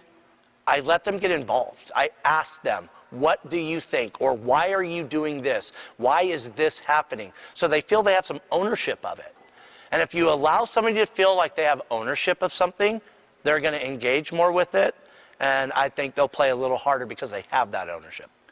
I would say definitely the girls, because when there's been times where that, like, at volleyball, the volleyball part has gotten rough, it was the girls who have, like, came up to me and encouraged me and have pushed me through things. So I feel like the girls definitely play a big part in me wanting to keep playing and my love for the sport. How are you able to adapt so quickly to what they want to do and combine it with what you want to teach them? Right. Again, we have a social contract between player and coach. They can choose not to be led. They literally can walk out the gym door. Right. But see, we have a contract with each other. They are trusting me to lead them, and I am trusting them to be led. So we have this social contract with each other. And if we're both engaged in that social contract, and they trust me, they trust my resume, they trust me when they get to know me, they see my personality, is my personality consistent? And if they believe all those things are in good order, then you have a great social contract. The team will be more cohesive, they pay more attention to the coach, and they listen to our expertise, and they go forward. So if you can have those things and do those things, you're in pretty good shape. You mentioned all of the experience you had. I did also notice that you are an award-winning journalist Yes. for esports as well. Yeah. Is there really any parallels between writing at that high level and coaching, or? Well, I like to win. And here's the thing. I like to win, and if you've ever seen the movie Big Fish, I know this is a little weird, but if you've ever seen the movie Big Fish, it's basically, I can relate to it. It's basically about a father who's on his deathbed, tells all these fantastical stories to his sons about what he's done, and they don't believe him. But when he passes away, everybody that the stories he's told came to his funeral, and they go, you got to be kidding me. Everything Dad said was true. I've been in law enforcement. I've been a national team assistant coach. I've coached collegiately, Division I, Division II, JC, you name it. I've been there. All those things have helped shape who I am, and it helps me be adaptive and learn at whatever level that I'm at. It helps me coach those players how they need to be coached. All right. Thank you for your time today, Coach. Really appreciate it, and good luck on the rest of the season. Thanks so much. Yeah. If you'd like to support this volleyball team at Fullerton College, you can either go and check out their next home game, which will be on the 26th, or watch it live on Hornet Radio, as Hornet Radio continues to keep you up to date with the volleyball team and all sports at Fullerton College. We would once again like to thank the women's volleyball program for allowing us to come out to their practice yet again today. And a special thank you to Jaden Preciado and Addison Ortega for joining us here.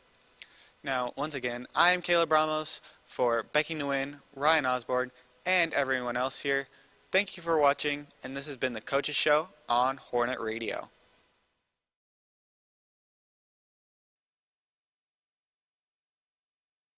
Red button. There you go. That would be the red button that gets us live, and we're back here on Hornet Radio. Very big thank you to James over to my right-hand side for getting us ready to rock and roll. 1-1 tie is our score at the end of 45 minutes of play, coming out of halftime and getting ready for the next half. Mark, I bring it over to you. Before we continue about this half, earlier you were talking a little bit about what happened over at that Saddleback matchup. Since Saddleback is an Orange Empire Conference opponent for Fullerton coming up in a few weeks, we want to hear a little bit more about what happened in that game for Saddleback. Yeah, I'm taking notes. Yeah, well, the thing that really happened in the game is that Mount Sac, the Mounties decided to come out. Once again, they looked and took the style from Cuyamaca. I'm going to run you into the ground. I'm going to beat you to every play. Their number one player on the team leads with 8 points, 4 goals. That's how he's got his 8 points.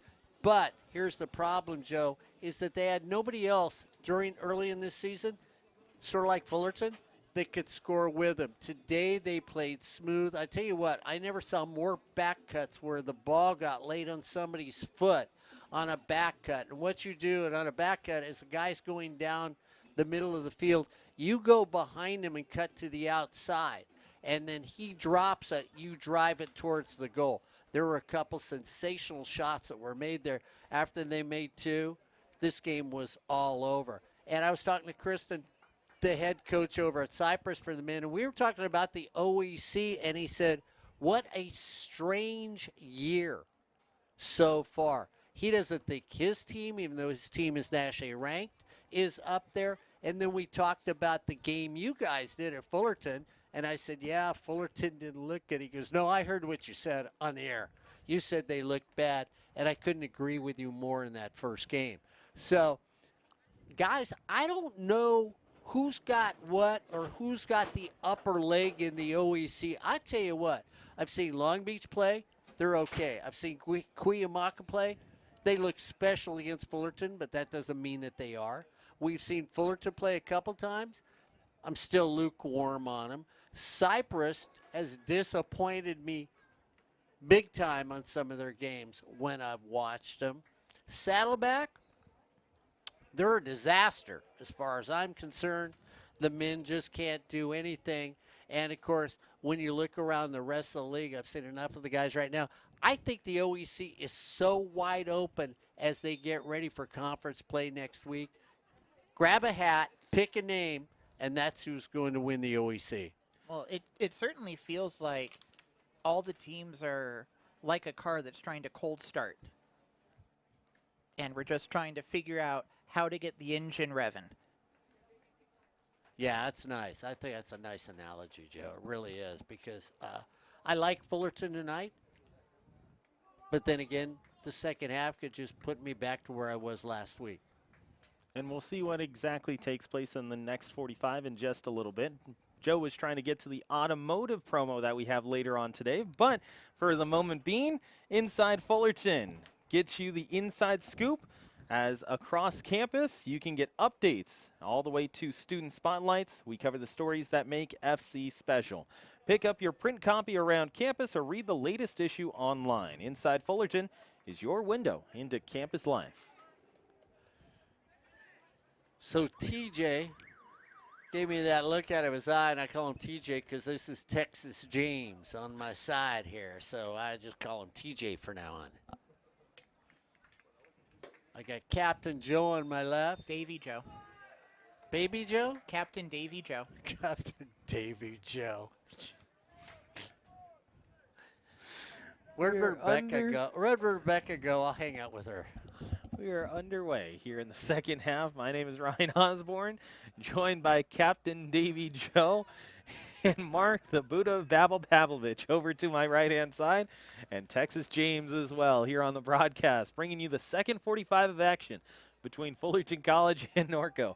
It's a 1-1 draw between these two sides, and Mark, in that first half, it's a lot better for Fullerton College. They played a lot better than they did the previous week. I know it's an understatement considering that already by this point, and I'm talking 45 seconds into the second half, they were down 4-1 because they gave up one real early as Martinez has to make a save. He's got to get back to it, and he does. So there's the first shot of the second half for Norco. Martinez will have his 5th save of the night, and Fullerton is going to have to scoot it away with Cisco Torres. Well, I tell you what's made it exciting is the good camera work we've had. Right now we've got Red Ribbon Rebecca out there and Cool Hand Luke Corey. So might as well give them all handles in this game today. But, Ryan, here's the thing. I mean, I really do mean it. We know how adaptive Greg is as a coach. We know how adaptive Kenny is as a coach. I'm still trying in this whole fathom, trying to figure out who Fullerton College is when I watch them play. Here's a shot that goes up and high. That's going to be out and wide, so no save credited there. And it's interesting you mentioned that, Mark, because I think You see flashes from each and every facet so far, from the defensive core for Fullerton to the midfield to even Palacios up top. And you can see at times they dominate games. And that's what we've seen in the early going, especially against Lake Tahoe, especially against Santa Monica. We saw it a little bit earlier in this one. But the question is, how do you get that to go all across the entire match? How do you get those units, all 3 units, to be cohesive at the same time, to be going at the same time? And it's been difficult for Fullerton, and I think that's part of not finding that identity, Mark. If you need all 3 units to be special at the same time, and I'm not including the goalkeepers just yet, but you need all 3 player units to be able to be good at the same time, you have to be able to know what type of team you are. And in order to find out what type of team you are, you have to kind of see what you have stylistically from your program in the early going. Yeah, and if you don't know who you are, then how do you adapt for the following week depending on whom you're playing? Because everybody you're going to face is going to be a different style that you take on. There's going to be run and gun. There's going to be defensive. There's going to be different formations. And if you don't know, or you don't know what you're going to give every week, it makes it hard to coach. And that's the thing, I think, at least from a fan's perspective, I'm trying to find with Fullerton College. So you guys are saying Fullerton College is like a young Simba in The Lion King, and they need to leave Pride Rock and go spend some time with Timon and Pumbaa, find themselves. Well, okay.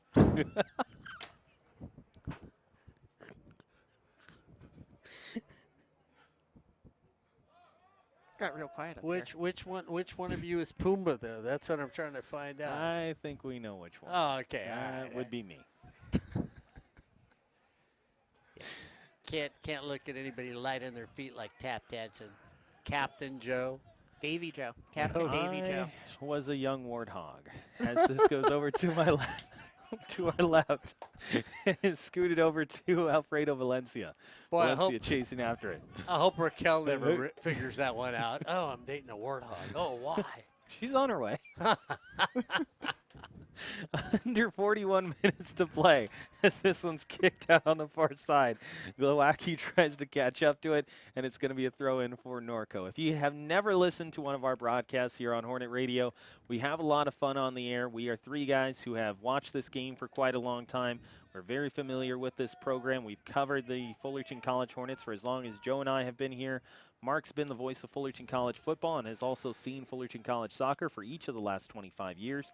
So we kind of treat this as an opportunity to talk soccer. Play-by-play is mixed in there, and also we give promotions to different programs on campus. But it's more of a community aspect. If you haven't had the chance to watch along and you feel like it's a stylistic change, a very different broadcast than what you're used to, it is because that is exactly the case. Here at Hornet Radio, we're more about promoting different things on campus, whether it be teams, whether it be programs. Everyone needs the opportunity to have their moment in the sunshine when they're on Hornet Radio.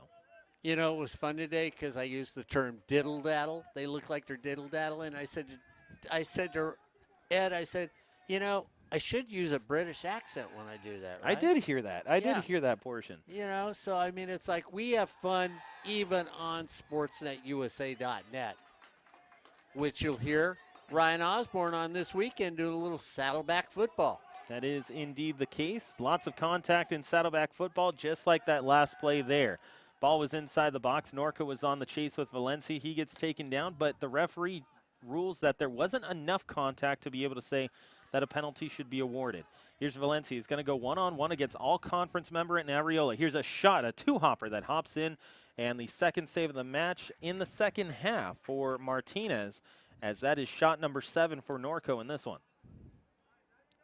So Norco is starting to establish themselves with a little bit more speed here in the second frame. Spinning back is Acosta. He's going to scoot it on over to his right, make that Jacob Cortez. Cortez will watch on. He gets it right back, and he's going past the chasing Zaragoza. Zaragoza now with Glowacki. Glowacki, little booter that goes over towards Palacios. Palacios has that scooted away from him. Finally checked down, swung over towards Ligeti, and it's taken back by the Mustangs. Here's Zaragoza. Zaragoza, nothing with it. Loses possession, loses position. Here's Ligeti. Ligeti with it. Leggetti opportunity, scoots it over to his left, and it's intercepted in time by Jackson Killen. Killen, nice job there, Mark. Joe, you look at the play there by Killen. All he does is just wait for that passing lane, and he is able to close that very well. Yeah, it was a great run, a great pass, and, you know, it's easy for us to say it up here, but maybe he hung on to it just a few steps too long. Hornets back on the attack. They've got it with Acevedo. Acevedo thinking about loading one up, doesn't end up taking it, and it will scoot back to Cortez, who finds Cisco Torres.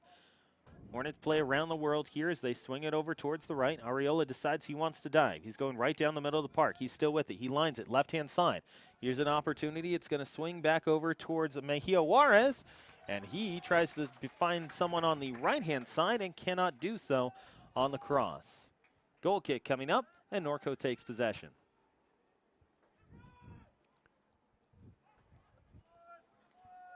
Heavy chase there. Fabian Perez, one of the two captains for this team in Fullerton College. Now it's Valencia. Valencia to the right to Zaragoza, the leading scorer for this squad.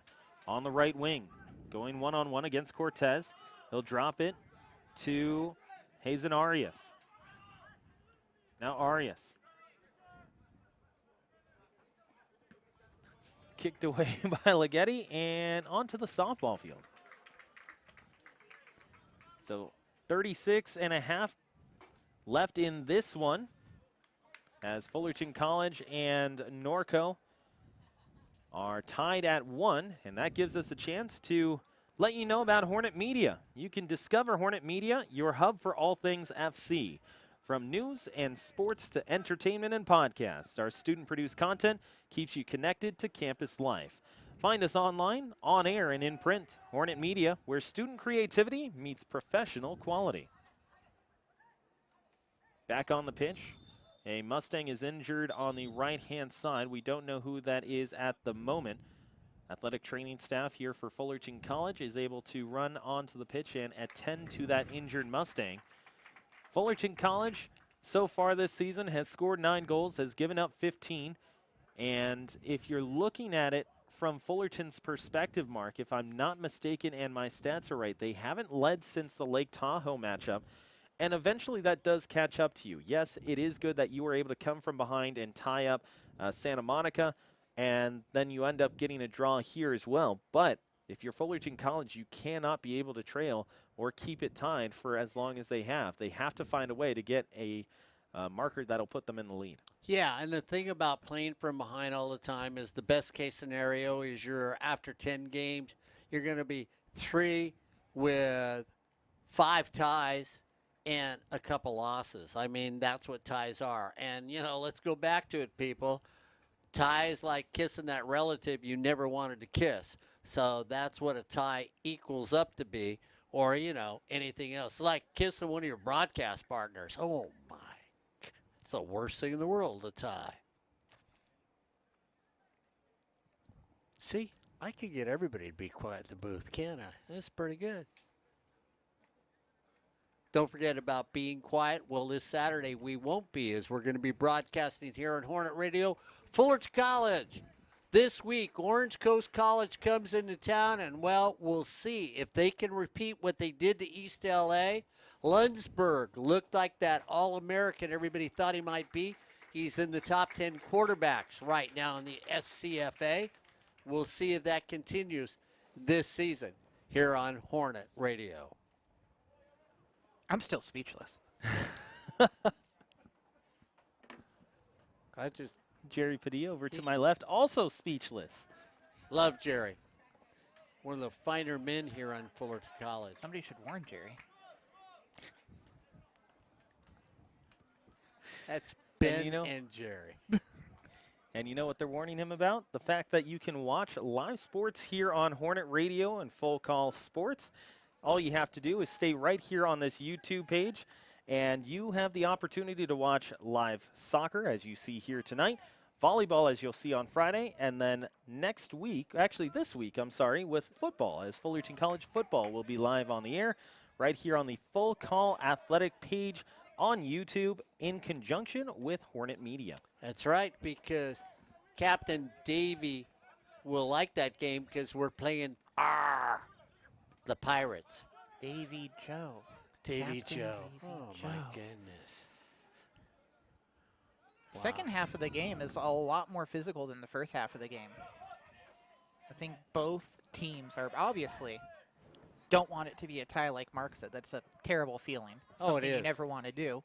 And so they're trying to put that punctuation mark on the game. They're each trying to find that marker that's going to put them ahead on the scoreboard. Under 32 minutes, actually just a shade over 32 minutes, I should say, left here in this one. And don't forget, they do stoppage time here at the community college level in the 3C2A. So it is not like Division I soccer. If you have watched Division I soccer recently, all you will see is that the countdown clock goes from 45 and down, and that is it. Once the countdown clock is over, you don't get an opportunity to play with more time. So that is a very different case here, as it is very similar to the traditional style. You are counting essentially up to 90 minutes. The officials' clock counts up to 90 minutes. The scoreboard will count down from 45, but it is a continuous running 45, and there is the opportunity for stoppage. Opportunity for Norco here. Chance for Valencia, who goes bar down. That was off the woodwork. It was indeed. Hits the crossbar and goes straight to the floor. And in the 32nd minute, it is Valencia who gets on the board. That is going to be a credited assist to Giovanni Navarrete. So Navarrete has 3 points in this one. And with 32 minutes left in the second half, Fullerton trails it 2-1. And, Joe, you talked about the Norco goalie feeling so surprised about the goal when Fullerton scored their first one.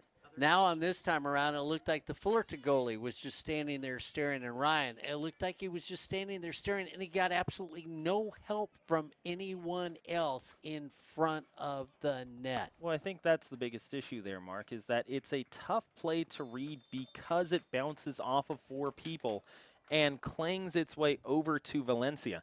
It's difficult to mark someone when you don't know where that ball is going and you're trying to clear the ball away. So if you're Fullerton College and you're looking at Martinez, you're looking at the back line, it's tough to fault either side because the ball was just pinballing around between 3 to 4 people, and you can't really predict that bounce. On the left-hand side, ball gets cleared. Fullerton trailing now 2-1. Norco looking for their first win since past 2012 in this series. Valencia with it once more. He's had 3 good chances, and he lays one over towards the right, which will end up being offsides. Seems like Norco came out of the half, and they basically said, you know what we need to do in the second half, guys? Score? We need to put on the pressure and score. That's a big part of the game, but we need to put on the pressure, keep Fullerton on their heels, because the genius broadcasters in the booth were talking last week about how that was a situation that Fullerton didn't respond well to, and so they're trying to create that same sort of high-pressure attack that Cuyamaca was executing on the field last week against Fullerton, and it let them put a marker on the board, as Ryan would say. They found the back of the net with that strategy. Here's Perez. Perez, little backspun floater off to the right-hand side. An opportunity to bring it back in towards the middle is there for a second. Castro was the one who centered it, and it will end up being popped up into the air and off to the far side. So now it goes down to Cortez. Cortez is the one who has to kick it away for a second, and he'll get it back. Fullerton College still with it. Dangerous play there that doesn't end up getting whistled down. Cortez with the slide tackle. He wins possession back. That's wild that that didn't draw a whistle right there. You had a player falling down, another player from Norco, I don't know the number or the name, but he was kicking while on the ground.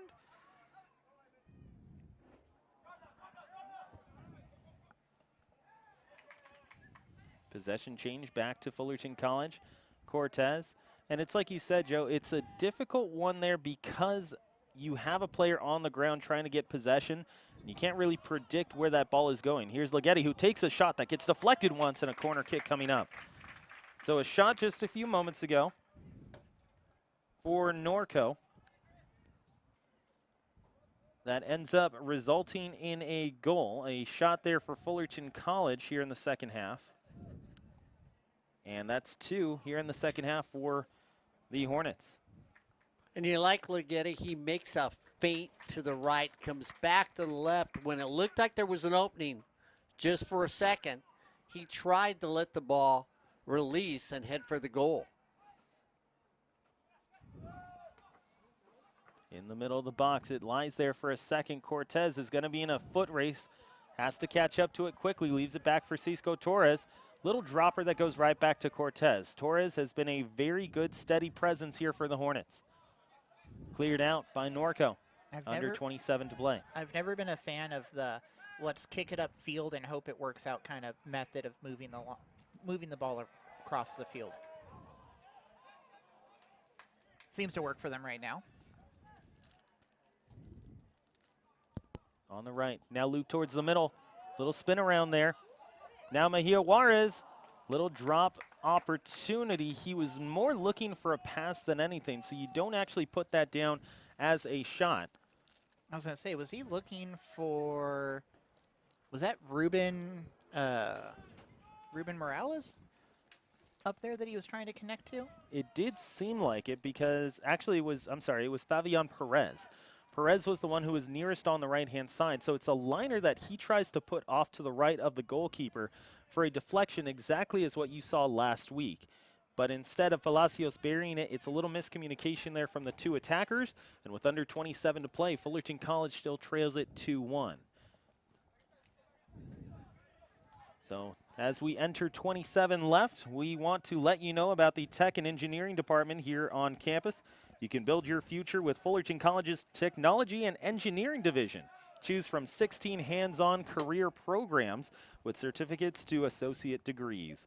Train in state-of-the-art labs with expert instructors who will give you the real-world skills employers want. Your high-tech career starts here with Fullerton College Tech and Engineering. Fullerton on the attack, just outside the box. Left over towards the right, in swinger that goes towards the middle. Fullerton's still going to have possession. Popped up for a second, now dropped for Almeida. Almeida has to work fast. He's pressured for a moment by Navarrete.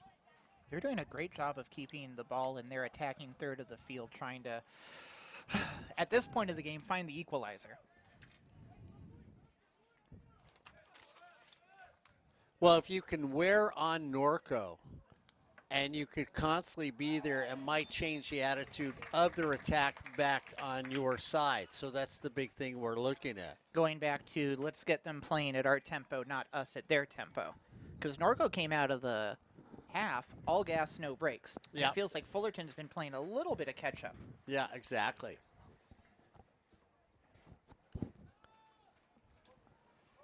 Free kick coming up for Perez. 2-1 is our score. Here's Perez up into the box. It will be popped up into the air. Finally picked on up by the Mustangs. Navarrete is the one who's there. He's got 3 points in this one, and for Navarrete, it's kind of an eye-opening match for him. He gets the opening marker. He has an assist on, at the moment, what would be the game winner with under 24 and a half to play. It's still 2-1, Mustangs on top.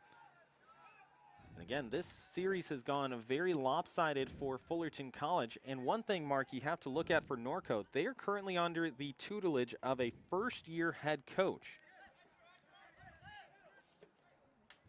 Yeah, but I think when you look at, and somebody says a new coach comes in, everybody assumes when a new coach comes in, everybody's going to have difficulty learning the system that they bring with them. This could be a coach that just has that ideal system that molds around the talent of the team. And when you look at Norco, that's what you see on this field. He utilizes speed. He utilizes quickness. The depth of the field of play as you get a couple substitutions now, Ryan, for Norco and for Fullerton. And on the Fullerton side, Palacios is going to re-enter. He's also going to be joined It looks like by Ruben Morales Guerrero, in addition to Antonio Villafana. So a lot of the original starting lineup for Fullerton College is back in. And going back to what you were just saying, Oscar Gaitan is the one who is now the head coach of this program. The difference here, Mark, is that, like you said, he may actually just keep a very similar system to what was in the previous head coach's playbook, essentially. And that's pretty much the case here, because you had Drew Rea, who was the head coach over the last 3 years for this Norco program, took them to some success, and ended up taking them to 2 Inland Empire Athletic Conference titles. This is a high shot that will pop past our camera, thankfully, and keep it at 2-1. Little looper there trying to catch Martinez off guard, and he is able to stay alive to it, and the ball bounces up over top anyways. But Rea ends up going on to become the head coach of Laverne University, or the University of Laverne, I should say. And he gives the program to the awaiting hands of Oscar Gaitan, who is now in his first year as the head coach. But he had been an assistant coach with this program for those 3 years. So he's not only the head coach who's not really going to change all that much and overhaul everything, but he's someone who has familiarity with the program. He knows about the school. He's been a part of this school for a while, and he's also familiar with the athletes that he coached that last year. Yeah, and you're familiar with who or whom you may recruit or who or whom may come to your college. So you know who you're going to get. You're going to get maybe smaller players, but they're speed burners. And so therefore you're not going to play this overly powerful, body to body, headshot to headshot sort of game, or you can't play the 1-0 games. You've got to play the 3-2 games, because defensively you're not going to stand up against those physical teams. So that's the advantage for the new coach right now here at Norco. Well, and then the other thing you got to look at is coming into this match, Fullerton had 8 goals scored, 10 shots on goal. Right now they're at, another 8 to 9 on the sheet and another goal scored. So that takes them up to 18 shots and 9 goals scored so far this season. And that doesn't even touch Norco's numbers before this matchup. Norco had 25 shots with 15 goals scored so far in the season. Yes, Norco had played an additional 3 games, and yeah, more games helps you pad your numbers. But with the shots Norco's put off this game so far, they're at 33 shots with 2 more goals, so 33 shots and 17 goals. And honestly, the long and short of that story is you can't win the game without scoring goals, and you need to fire off those shots like you and Ryan were talking about earlier, whether it's knocking on the door outside the 18-yard box or it's sending them from these weird angles. You need to keep the keeper on their toes. You need to fire off shots, because if you're not taking those shots, you can't score a goal. Yeah, I mean, very rarely you're going to find goalies like you find in the women's game that we have discovered in the OEC, where they have goals against are 0.48, 0.32. And you don't find that often on the flip side for the men. But when you start looking at goals against at 3 or 4, then you're in trouble in this game of soccer at the community college level. Here's Leggetti on this left-hand side. He's now going to cross it over towards his left foot. Lines it down the middle. It's there for the Hornets. There's a shot that goes on. It looked like it went off the heel of Evan Courtney. Not the shot he wanted, but he was setting it up to turn to his left mark. And when he goes to plant with his right foot, that ball hits his back heel and goes on goal. Yeah, I tell you what a great crossing pass in the center. And all you have to do, if you keep your head up, and you know that he's got to bring it there, and you just drive towards the goal. You don't need a big kick. You just need a quick kick to get in there. Just a beautiful pass across the goal mouth. Here's Palacios. Palacios thinking about taking that big shot. He's got a good right foot. 6'3", big forward. Now a popped up pass that gets deflected away. It's going to go as a corner kick. So for Fullerton, that's actually their first corner of this matchup, if I'm remembering correctly. No, they had won the first half. So there you go. I'm not remembering correctly. And the main reason why that is because I want to be able to look at everyone and tell them about the different promos that are happening here at Fullerton College, one of them being administration and justice. Serve justice with Fullerton College's Administration of Justice programs. Train for careers in law enforcement, in addition to security, court administration, and paralegal work. Our ABA-approved paralegal program and criminal justice courses give you the skills for a meaningful career in justice. Protect and serve, and start your training today. So what you're telling me is you went from one corner to another corner, but there wasn't a crosswalk, so therefore you jaywalked, and that's why you were looking for the Department of Justice. A little bit, and then I also decided that I was going to go fill up my water bottle. It's been hot today. I made it right down the hallway, run into some of the program coordinators, have a discussion with them, and realize, you know what, this is a fantastic program to be able to promo on the weekday kickoff. So you had about as many corners as Fullerton has had in this game. Exactly. Went past 2, but for Fullerton College, unfortunately, if you are a Hornet fan, that corner did not end up working. Ball was in the middle of the 18, but didn't end up connecting with the Hornet. Ball goes all the way back past Jordan Blake, and he will have to retreat as Steven Martinez picks it up. 2-1 is our score. Norco with the lead. They got the game-winning goal as it stands in the 58th minute with Valencia, who gets an assist from Navarrete. And for Norco, again, we talked about it twice already, but this would be their first win over Fullerton College if the score remains the same in over 13 years. So I'm going to ask you guys right now, Fullerton has more shots on goal so far in this match. Obviously not more goals. But compared to Norco previously, and with how Fullerton is playing right now, are they being too selective with their shots? Are they trying to wait for the perfect shot on goal? Because we saw Navarrete at the 9-minute mark. You were saying it came off of his knee and then he found the back of the net. He took the opportunity that he had. And he let it fly. Right. Does Fullerton need to do a little bit more of that instead of trying to get the perfect pass or the perfect shot? Or have they just been unlucky on the shots so far? It's been tough for them to get up the park with possession that they want, and I think they're trying to get it to the guy who currently has the ball, and Ligeti, who can distribute at will almost, and he proved exactly that when he was in high school. Heavy contact, far side of the pitch. Fullerton trying to chase after it, won't get to it in time. It will be taken with Valencia. Valencia looking for someone, a streaking Alexander Galan is going to catch up to it briefly, sends it off a Hornet, and it will be a deep throw in the attacking third for Norco. I think, Joe, going back to what you were talking about, what Fullerton College needs to do and wants to do, and Mark, correct me if I'm wrong here, Please they do. got to get the ball to Josias Palacios. He's got a good right foot. He's got a good leg. He can shoot it from far out, and he can also get possession inside the box and head one in.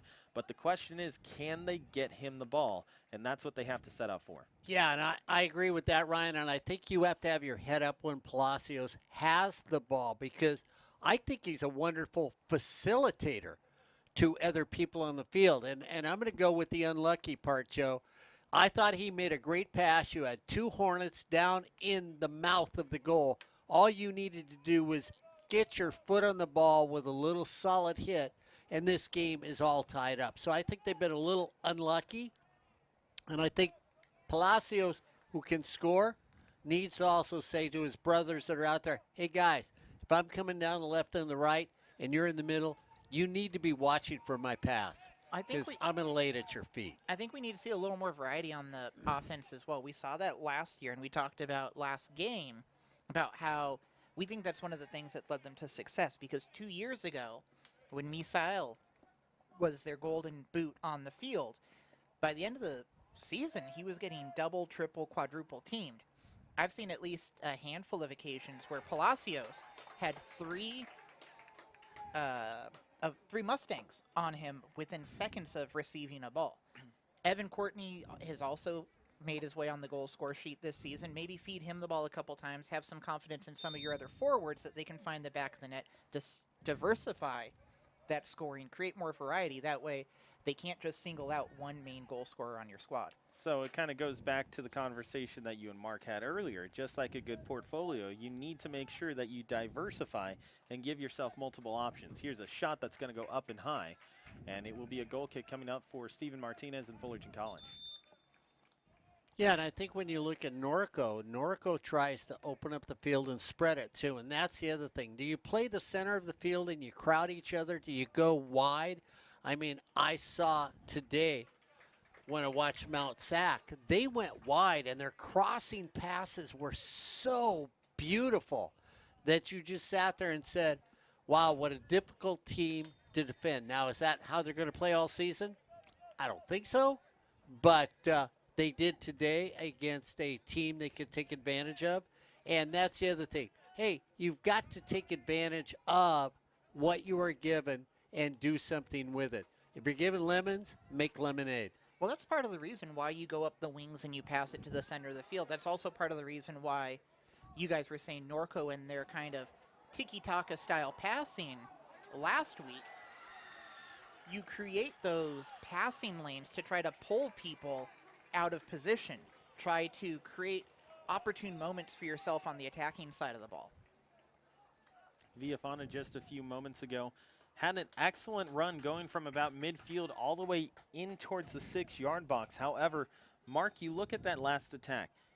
4 different Hornets were inside of 15 yards of each other. You cannot get the spacing you need when everyone's making the same run.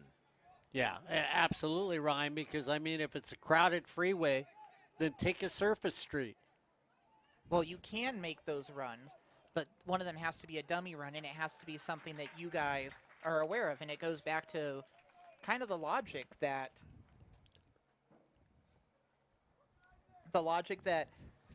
every player on a soccer field is expected to, or I think should be expected, to almost be like a quarterback. You get the ball, and you should have your 1 look, your 2 look, and your 3 look, and then figure out what you're doing. You can't hold on to it too long, especially when you have a goal-scoring opportunity like that. Yeah.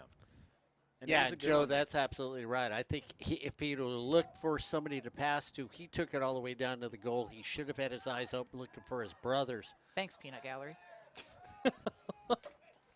So I guess that makes you the dummy run. I guess. With under 11 minutes to go, Fullerton on the run. They're trying to find Leggetti. He's going to catch up to it for a moment, but it's finally slid away. Nicely done there by Jackson Killen. Now with Jackson Killen, he's broken up each of the last 2 plays for Fullerton College, and if they're going to have success, Fullerton College is going to have to get away from him at some point. It is Leggetti who's going to be inside the box. Now here's Paul Mounter, who just entered the game for Fullerton. He's very good at throw-ins. He can toss it deep, so everyone inside the box for Fullerton, with the exception of Cisco Torres. Here goes Paul Mounter. Up there for the Hornets. It's clanging around. Another opportunity header on. That counts as a shot, but it will be cleared all the way into the crowd. 5 shots for Fullerton College in the second half, but only 2 on goal. If you're Fullerton, time's starting to click just a little quickly for you right now. You're trying to at least play and get yourself the tying marker, if not the go-ahead one. But first, you got to get the second. Here's a chance for Fullerton. Drop down. Here's Villafana. He's got it once more. He's going to scoot it to his right. Nicely taken away by Pitaya. Well, it really looked like, Ryan, he was setting himself up for a give and go. So he's going to drop it off to his partner on the right, and then his partner is going to drop it back quickly in the middle as he goes there. That's one of the things you're looking for on that play. The defense just stepped into the passing lane. Third corner of the game for Fullerton. And just a few moments ago, that was Palacios who ends up earning it for the Hornets. So inside the box for Fullerton College is Leggetti, joined by Paul Mounter, in addition to Areola and Castro.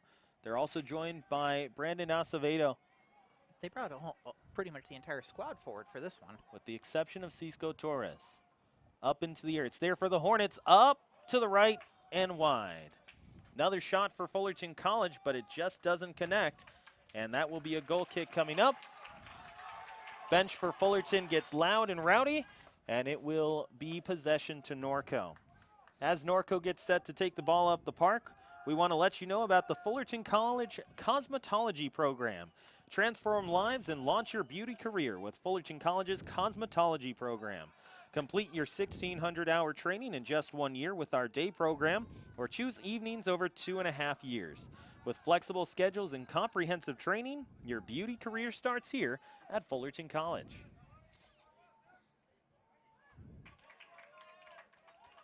8.5 to play. Norco with possession. They're going over towards the left-hand side. That is Nishimura. Nishimura still with possession. He's going up against Brandon Acevedo, who ends up getting, it seemed like, a lot of contact there, and they're going to have to watch as Ligeti gets it on the near side. He controls it off his hip. An athletic play there by Ligeti. He's still got it. Left-hand side of the park. He's working one-on-one. Now one-on-two, slides it off a defender, and it's another corner kick. This is the pressure we have been asking for from Fullerton College for each of the last 2 matches, and this is where their success and their identity is going to come from. Mark, if you are an attacking team who can use your speed and stretch the park by getting to your wings, and you get your success there, that's where you have to keep it rolling. Yeah, and what they're doing is they're running now. Joe, you talked about spacing earlier. If you watch the spacing that they're coming down the field, they are now trying to get the spacing so nobody's crowding the near side of the field, not the middle or the far side of the field. They're trying to space out so there's a place to drop the ball and then possibly do something with it. So that run was an excellent run by the Hornets. Yeah, I agree with Ryan, and I agree with you right here, Mark. I think we'd love to see them get that second marker knotted up at 2-all, but this looks like Fullerton is on the way to figuring out who they are as a team potentially this game, or at least taking a step in that direction. Another corner kick for Fullerton College. That ball was laid just a shade too far on that far side of the pitch, other side of the 18-yard box. And Fullerton is quickly going to get a substitution in. It looks like David Suarez will enter for the Hornets. And another sub in, this time on the other side for Norco. We'll get to that in just a moment when we can. It looks like Antonio Villafana is going to be the one to deliver the corner kick. Now, if you're Fullerton College, you've got most of your tall guys in the box at the moment. Towards the top side, it is Paul Mounter, also joined by Suarez, in addition to Ligeti, who is in the middle of the frame with Areola and Palacios. That's a lot of height for Fullerton College if they can lay it up there. Everyone moving around. It goes towards Palacios, but that one is just lined too low. Villafana with it once more. All of the Hornets still inside the box, essentially. There's a chance for Villafana. It's deflected. A chance for Areola. Drop down, and it goes into the waiting arms of Zamora. Adan Zamora had to be alive on that one, guys, and he is able to see a pinball that deflects off of 2 different people and takes possession. I'm going to go back to say what Joe asked earlier. Are they lucky or not? I think the Hornets have been unlucky this night. They've been in the right position more than once. They're not cashing it in, but a little bit of luck has to be in your side, too, on plays like that. But do you think they're on the way to kind of calcifying what their identity could be as a team going forward in this season, Mark? If they play another game like this, yes. Yeah, they have to go forward with this, Joe. If they step backwards, then I'm going to say I have no idea who they are. Chested down. Everyone for Fullerton, for the most part, on the retreat at the moment. They're just waiting out possession. 5 minutes left to go in this one. That's the official clock time, so that does not include any of the stoppage for the injuries that we had earlier. Near side, this will be offsides, and it is indeed, as the flag is up. Little gamesmanship there that you always love to see from collegiate athletes, as it was Adrian Rivera who got the ball and decided to just kind of flip it into the corner some more. Coach Greg Aviles in the middle of the park trying to direct traffic up to Areola. It's going to go over top of him, now down to Paul Mounter. Paul Mounter sees Areola once more, little bump in the back, and that's going to go now to Valencia. Valencia drops it down off of his chest. Now Villafana. Villafana on the run. Villafana looking for someone. It's Palacios. Palacios has to scoop back. He gets checked away. Nicely done there by the back line of Norco. Here's Rivera. Chased back with Galan. Galan still with possession. It's a 3-on-5 for Norco, and they have possession still. Scooted over towards the left-hand side in the far corner. Now the Mustangs still with it. Little dribble, opportunity, a shot that's going to go wide. But back to that offsides play, that is something we didn't see last week with Fullerton, that offsides trap. And I think that's because the back line was a little gun-shy, and I think a little leery of the speed of Cuyamaca, and seeing them kind of come back to this, it certainly feels like the Hornets are kind of going back to form, or at least what we're used to seeing them do on defense. Yeah, they're matching up well. I find Norco's speed sometimes equivalent to what Cuyamaca did when you looked at him running there. So you've got to give the Hornets credit. They're matching up well, speed to speed in this game. Syed Hussein checks in a few moments ago for Palacios. So Palacios is going to sit the final 3:15 of this one. And Syed Hussein is now playing in his third match of the season. That's a foul against Fullerton. Pretty easy to spot that one. And it will be possession to the Mustangs. And that's a costly one there, Mark, because that will march at least 30 seconds off the clock that the Hornets badly needed. Yeah, and again, you don't see a card come out. So, I mean, nobody's going to get booked on this. We are going to add stoppage time. You know, guys, I have to tell you, we talked about it last game that we never know how much stoppage time there is. At the Saddleback game today, the official yelled about stoppage time and let us all know. Well, and that's another thing, you know, maybe you're new to the game of soccer. You're coming here watching the Fullerton College Athletics page.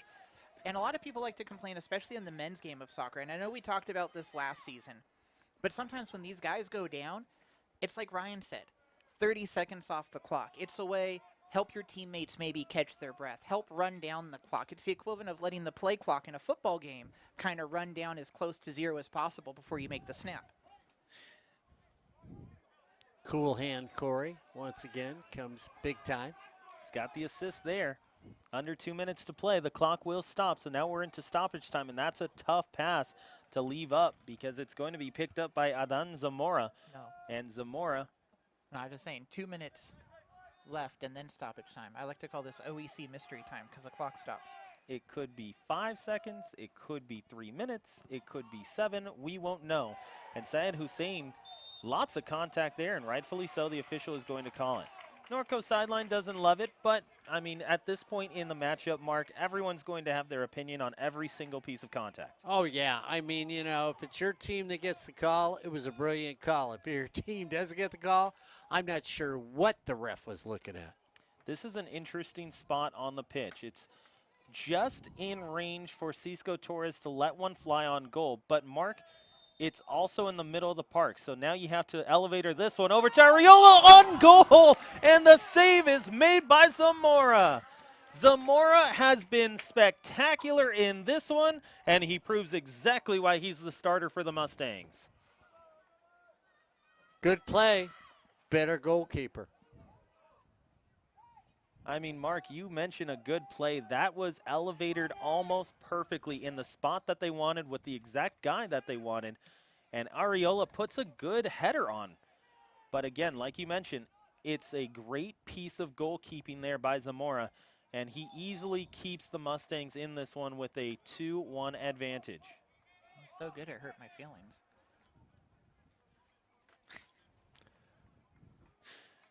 Well, that's what happens on the weekday kickoff. You never know. I still don't love the name. Life is like the weekday kickoff. You never know what you're going to get. I thought it was life is like a box of... Never mind. I don't have any chocolate, so I can't give you that. Ball to the middle. Norco with it. It's going to go and get scooted away. Here's a breakaway chance for Valencia. Valencia is taken away by Martinez. The lively keeping of Martinez. And Mark, we talked about Martinez last week and how he had a little bit of trouble in the early going of the season, but as he has kept going throughout the last 4 matches he has played in, he's gotten better and better. If not for Steven Martinez, the all-conference keeper, that is in the back of the net. Yeah, and that's one thing that you see where Kenny is going to look at that and Greg's going to look at that and appreciate the fact that the goalie comes out so far. If he gets beat on it, we're looking at 3-1 and this game is over. But it's one of those things where he took a chance, he knew what he was doing, and that allows Fullerton to stay in this match right now. We are in stoppage time officially. We don't know how much time is on the clock. The officials relayed that to the coaches, but we do not get that up here in the broadcast booth. We assume this should be the last possession for Fullerton and a final chance to get up the park. Coach Kenny Castellanos telling all his defenders to move up with the ball. David Suarez lines one down the middle. It's going to be headed away. Fullerton still with it. Now Villafana. He loses it for a moment. Finally taken away by Hussein. And check back to Suarez. Suarez has to swing it back. The official takes a look at his wristwatch. Now a little looper. Cleared away for a second. Acevedo. Check down. Over to Paul Mounter. Not the touch he wanted. Throw in coming up for Fullerton College. It will stay with the Hornets. Wristwatch check once more. Once the Hornets get this in, if they turn it over, it will be over.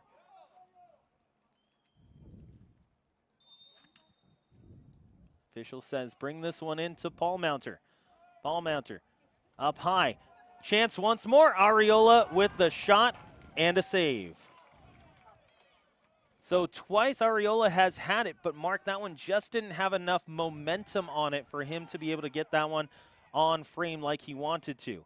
Now a chance. Arriola looking for a teammate. That's cleared. I think Mark was right on the money. There's plenty of skill on the field, and sometimes you just need Lady Luck to smile at you a little bit. Yeah, I agree, Joe. It's just, you know, they haven't gotten the bounce that everybody can cheer about like they did last year.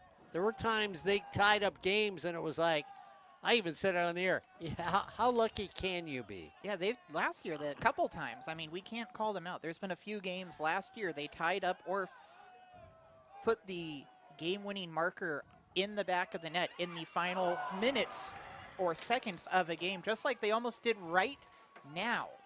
Time, and more time is what they had there, and I think that it looked like it was Arriola who had it. It was either Arriola or it was, I believe, Oscar Feria, as this match is over, who had the chance there, but they didn't realize they had an extra split second to collect themselves, and that is how this one will end.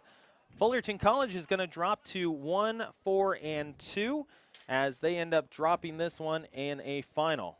Just before we head out, really quickly, we want to remind you that the print department here on campus allows you to get your PIASC and FTA certifications.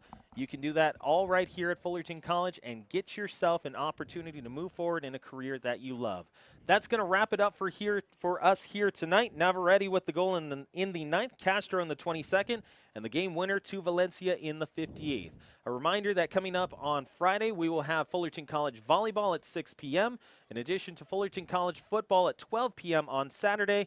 And if you want some more Fullerton College men's soccer, that'll be next Tuesday night, and it will be right back here on the Fullerton College Sports Athletic page on YouTube, brought to you by Hornet Radio. So, big thank you to everyone who is on the broadcast with us. Corey Nalen, in addition to Becky Nguyen. I'm going to call you Texas James because I don't know your last name yet. Joseph Pavlenko, Mark Pavlovich, and myself, Ryan Osborne, as we get ourselves on out of here. Norco 2, Fullerton College 1, a final. You've been watching Fullerton College Soccer here on Hornet Radio.